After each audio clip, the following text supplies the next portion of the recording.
তোমাদের মধ্যে উত্তম সে যে বিবির কাছে উত্তম।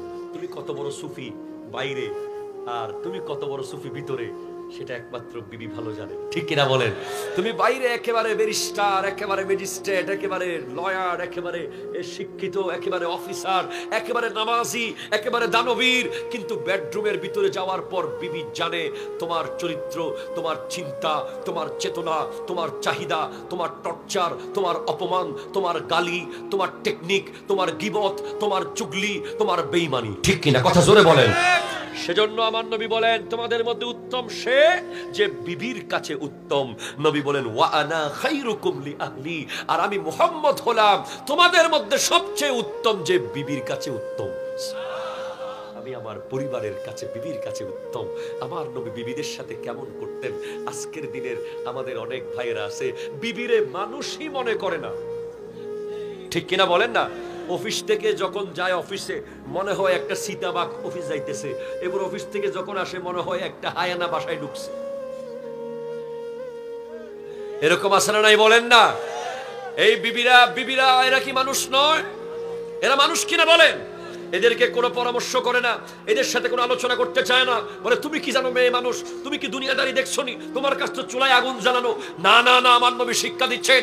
যখন আল্লাহ কোরআন নাজিল করছেন, আমার নবী যখন হেরা গুহার মধ্যে যাচ্ছেন, আমার নবী সব জানেন কিভাবে কোরআন আসবে, কোরআন কিভাবে আসবে, কয়টা আয়াত আসবে, কখন আসবে, কি স্টাইলে আসবে।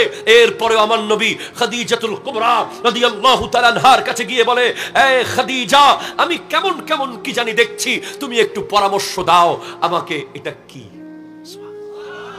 একটু জোরে বলেন সুবহানাল্লাহ।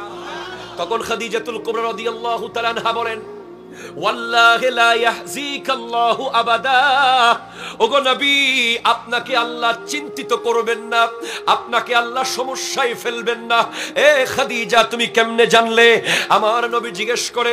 উম্মুল মুমিনিন খাদিজাতুল কুবরা রাদিয়াল্লাহু তাআলা আনহা বলেন, ইন্নাকা লাতাসিলুর রাহমা, আপনি তো ওই ব্যক্তি যে আত্মীয়তার সম্পর্ক রক্ষা করেন। ওয়া তাহমিলুল কাল্লা, আপনি তো ওই ব্যক্তি যে দুর্বলের দায়িত্ব নেন। ওয়া তাকসিবুল মাদুমা, আপনি তো ওই ব্যক্তি যে অসহায়ের পাশে দাঁড়িয়ে যান। ওয়া তাঈনু আলা নওয়াইবিল হক, আপনি তো ওই ব্যক্তি যে মহামারীর মধ্যে আরবের পাশে দাঁড়িয়ে যান।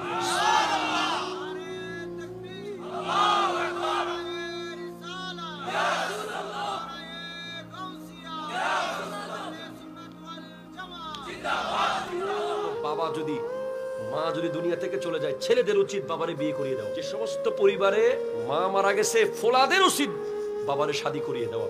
কারণ তুমি থাকবা তোমার বিবি নিয়ে, বোন থাকবে তার স্বামী নিয়ে, ওই বুড়া মানুষটাকে দেখবে কে? ঠিক কিনা কথা বলেন না? তাকে এক গ্লাস পানি খাওয়াবে কে? তাকে এক কাপ চা বানিয়ে দেবে কে? সে তো যত বুড়া হচ্ছে তত মানুষ তার পাশে একজন থাকা দরকার। সেজন্য বিবি এমন এক সম্পদ, এটাকে যত্ন করবেন, এটাকে মায়া করবেন, এটাকে মোহাব্বত করবেন। এখন বুঝবেন না, বুড়াকালে বুঝবেন যে আপনার ডানে বামে কেউ নাই। পোলা তার বউ নিয়ে ব্যস্ত, মেয়ে তার স্বামী নিয়ে ব্যস্ত, নাতি তার পরিবার নিয়ে ব্যস্ত। আপনাকে দেখার জন্য ওই বুড়া বিবি যে যতই বুড়া হোক, স্বামীর জন্য সে সব সময় সোচ্চার, ঠিক কিনা কথা জোরে বলেন? সেজন্য বিবিকে অত্যাচার করা যাবে, বিবির ব্যাপারে গালাগালি করা যাবে, বিবির সাথে ঝগড়া হলে তার বাবা নিয়ে কথা বলা যাবে।